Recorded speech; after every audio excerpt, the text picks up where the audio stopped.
முதலமைச்சர் ஜோசப் விஜய் அறிவித்த 717 டாஸ்மாக் கடைகளும் மூடப்பட்டுவிட்டதாக அறிவிப்பு. ஒவ்வொரு கடைகளாக மூடப்பட்டு வந்த நிலையில் வழிபாட்டு தலங்கள், கல்வி நிலையங்கள் அருகிலிருந்து 717 மதுக்கடைகளும் மூடப்பட்டதாக அதிகாரப்பூர்வமாக அறிவிப்பு.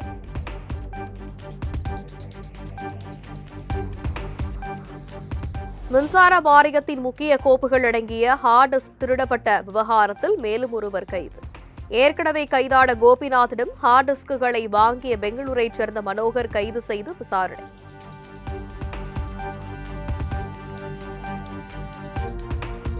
தென்மேற்கு பருவமழை முன்னெச்சரிக்கை ஏற்பாடுகள் குறித்து முதலமைச்சர் விஜய் ஆலோசனை. அனைத்து முன்னேற்பாடு பணிகளையும் நிறைவு செய்து எத்தகைய சூழலையும் எதிர்கொள்ள தயார் நிலையில் இருக்குமாறு அறிவுறுத்தல். ஜூன் 18ஆம் தேதியன்று தமிழ்நாடு சட்டப்பேரவை கூட்டத்தொடர் கூடுகிறது. காலை 10 மணிக்கு தொடங்கும் சட்டப்பேரவையில் ஆளுநர் அர்லேக்கர் உரையாற்றுவார் என சபாநாயகர் ஜேசிடி பிரபாகர் அறிவிப்பு.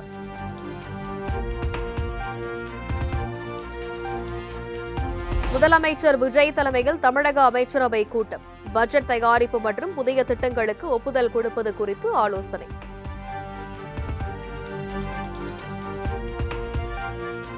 அமைச்சர்கள் யாரும் தவறு செய்ய வேண்டாம், மீறினால் உடனுக்குடன் கடுமையான நடவடிக்கை மேற்கொள்ளப்படும் என முதலமைச்சர் விஜய் வார்னிங். தங்களுக்கு கீழ் பணியாற்றக்கூடியவர்களும் தவறு செய்யாத வகையில் பார்த்துக் கொள்ள வேண்டும் எனவும் அமைச்சர்களுக்கு அறிவுறுத்தல்.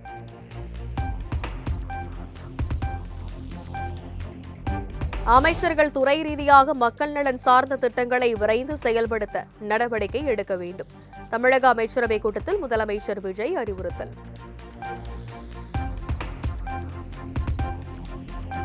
அமைச்சரவை கூட்டத்தில் 436 திட்டங்கள் குறித்து ஆலோசனை மேற்கொண்டதாக அமைச்சர் நிர்மல்குமார் விளக்கம்.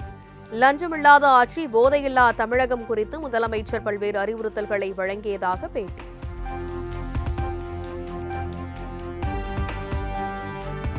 மாநிலங்களவை தேர்தலில் போட்டியிட தனது வேட்புமனுவை தாக்கல் செய்தார் காங்கிரஸ் கட்சியின் பிரவீன் சக்கரவர்த்தி.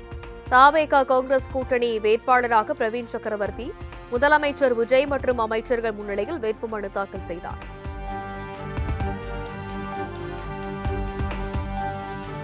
முதலமைச்சரின் பெருந்தன்மை, கருணையால் தனக்கு மாநிலங்களவை உறுப்பினராக வாய்ப்பு கிடைத்துள்ளது. மாநிலங்களவை உறுப்பினர் பதவிக்கு வேட்புமனு தாக்கல் செய்த பின் பிரவீன் சக்கரவர்த்தி பேட்டி.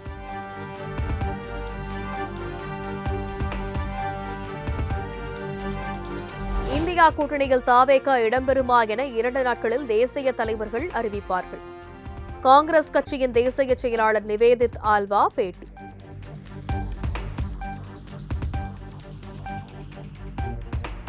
பிரவீன் சக்கரவர்த்திக்கு ஆதரவு கேட்டு யாரும் எங்களை அணுகவோ ஆலோசிக்கவோ இல்லை என சிபிஎம் மாநில செயலாளர் பே. சண்முகம் கருத்து. தவேக ஆட்சி அமைப்பதற்கு சிபிஎம் எதன் அடிப்படையில் ஆதரவு என்பது ஏற்கனவே தெளிவாக கூறப்பட்டுவிட்டது என்றும் எக்ஸ் பதிவு.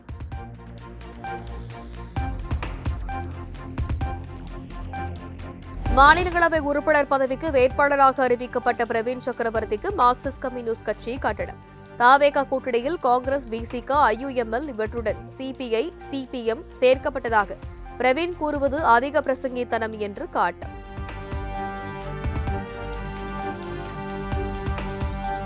பிரவீன் சக்கரவர்த்தி குறிப்பிட்டுள்ளது போன்று தமிழ்நாடு சமூக நீதி முற்போக்கு கூட்டணியில் இந்திய கம்யூனிஸ்ட் கட்சி இடம்பெறவில்லை என வீரபாண்டியன் விளக்கம்.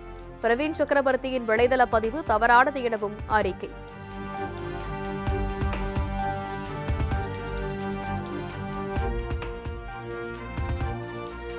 தமிழகத்திலிருந்து மாநிலங்களவை தேர்தலில் போட்டியிடும் பிரவீன் சக்கரவர்த்தி கம்யூனிஸ்ட் தலைவர்களுடன் சந்திப்பு. இந்திய கம்யூனிஸ்ட், மார்க்சிஸ்ட் கம்யூனிஸ்ட் கட்சியின் செயலர்களை மரியாதை நிமித்தமாக சந்தித்து வாழ்த்து பெற்றார்.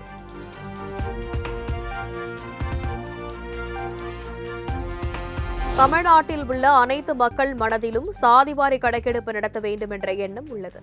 சாதிவாரி கணக்கெடுப்பு நடத்துவது அவசியம் என முதலமைச்சரை சந்தித்து வலியுறுத்த முடிவு செய்துள்ளதாக அன்புமணி அறிவிப்பு.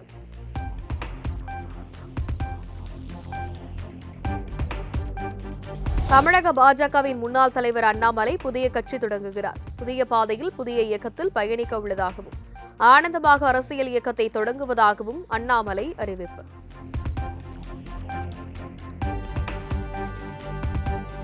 தமிழகத்தில் நடக்கும் அடுத்த தேர்தலில் நிச்சயம் போட்டியிடுவோம் என அண்ணாமலை அறிவிப்பு. தனது கட்சியை பொறுத்தவரை யாரும் நிரந்தர முதல்வரும் இல்லை, யாருக்கும் நிரந்தர பொறுப்பும் இல்லை என பேச்சு. இதுவரை வந்த பாதையிலிருந்து கொஞ்சம் மாறுபட்ட பாதையில் பயணிக்க உள்ளதாக அண்ணாமலை கருத்து. தமிழகத்தின் நலனை முன்னிறுத்தும் இயக்கமாக நம் இயக்கம் செயல்படும் என்றும் விளக்கம்.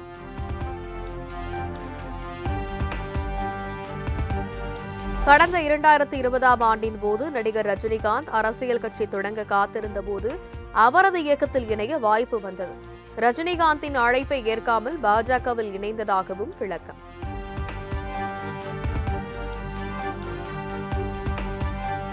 புதிதாக கட்சி தொடங்க உள்ள அண்ணாமலையின் உறுப்பினர் சேர்க்கைக்கான லிங்க் வெளியீடு. பி த லீடர் என்ற இணையதளத்தில் நொடிக்கு ஒருவர் என சேர்ந்து வரும் நிலையில் இதுவரை 7 லட்சம் பேர் இணைந்தனர்.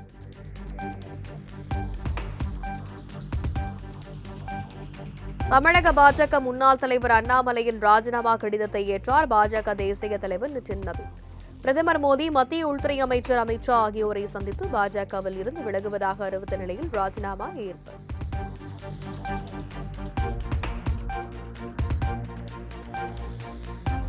பாஜகவிலிருந்து விலகி புதிதாக கட்சி தொடங்கவுள்ள நிலையில் அண்ணாமலைக்கு பெருகும் ஆதரவு. நெல்லை, தூத்துக்குடி நகரில் அண்ணாமலையின் ஆதரவாளர்கள் பட்டாசுகள் வெடித்தும் இனிப்புகள் வழங்கியும் கொண்டாட்டம்.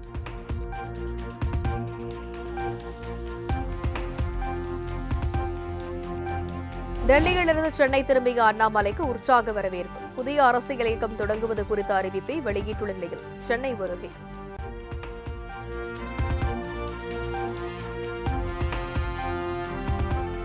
அண்ணாமலையின் விலகலால் பாஜகவுக்கு எந்த பாதிப்பும் இல்லை என பாஜக மாநில தலைவர் நைனா நாகேந்திரன் உறுதி. யார் வேண்டுமானாலும் கட்சியை ஆரம்பிக்கலாம், ஜனநாயகத்தில் எல்லோருக்கும் உரிமை உண்டு எனவும் பேட்டி.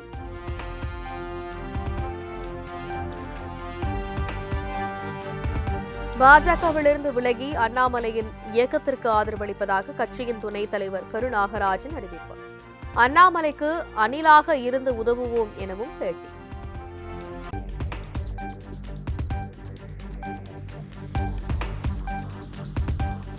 தமிழ்நாட்டில் வேரூன்ற முடியாத RSS பிஜேபி அமைப்பின் புதிய திட்டம் தயாராகிவிட்டதா என மாணிக்கம் தாக்கூர் கேள்வி.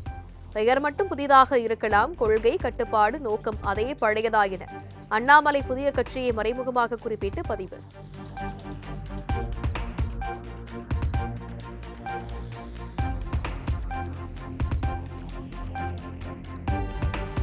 மக்கள் மேடை என்ற பெயரில் இயக்கத்தை தொடங்கியதாக லதா ரஜினிகாந்த் அறிவிப்பு. நம் தமிழகத்தின் வளர்ச்சிக்காகவும் நன்மைகளுக்காகவும் ஒன்றிணைவோம் எனவும் அழைப்பு.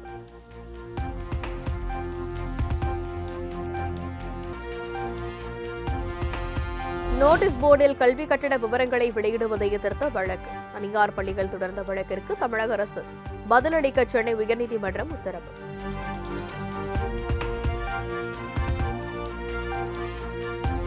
டாஸ்மாக் முறைகேடு விவகாரம் குறித்து அமலாக்கத்துறை சோதனையை நடத்திய விவகாரம்.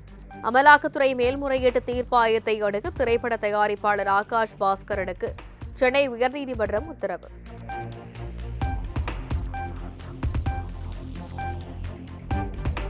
காயிதே மில்லத் நினைவிடத்தில் திமுக காங்கிரசாரிடையே கைகலப்பு ஏற்பட்டதால் பரபரப்பு. காங்கிரஸ் மாநில தலைவர் செல்வ பெருந்தகையை துரோகி என கூறி திமுகவினர் முழக்கமிட்டதால் வார்த்தை மோதல்.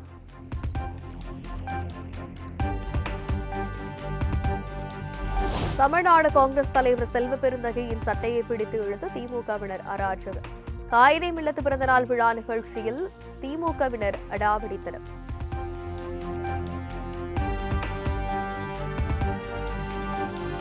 கூட்டணியிலிருந்து விலகியதால் திமுகவினருக்கு வருத்தம் இருப்பது நியாயமானதுதான்.